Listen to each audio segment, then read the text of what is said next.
Now we're going to make a potato poultice. Now, I just told you that the ginger is for joint, where the potato is for tissue. The potato is very, very gentle. Potato can be used on sore eyes, conjunctivitis. So again, we're going to put our plastic down and put our square down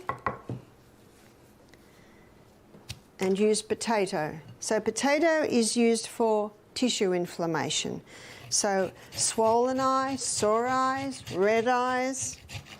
It can be used for ingrown toenails. It can be used for a splinter that you couldn't get out. So tissue inflammation. Sprained ankle, very good on sprained ankle. So the lady that had the swollen knee because she did too many ginger poultices, I said to her, put a potato on. Potato is very cooling, so it's great for all tissue inflammation. The potato is also a drawer. So again, you spread that out. My girlfriend rang me one day, when this is years ago, when she had babies and so did I, and I could hear her little boy just crying and crying. I said, what's the matter with Louis? She said, I don't know what's happened, but his little penis is twice the size. He was 10 months old. What are you going to do? And if you go to hospital, what are they going to do? I said, quickly make up a potato poultice. Any tissue swelling, the potato poultice. So she made up a poultice, maybe about that size. See, it's very cooling.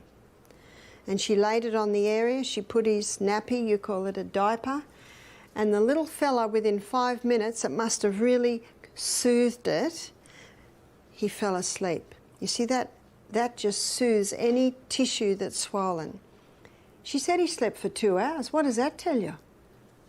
He's not in pain anymore. She said when he woke up, he was happy. She quickly changed his nappy or diaper and everything was back to normal. Now, sometimes you don't know what it is. Just, if in doubt, just use that grated potato. So what would it have been? Well, her little boy was crawling around the floor of their hippie home. You don't know whether he got a little bit of dirt in there or whether there was a bite. Sometimes you don't know, and you're not going to play around with that area. So can you see, with the ginger, you would never put the ginger on tender areas, but the potato is very soothing and cooling. You would do that.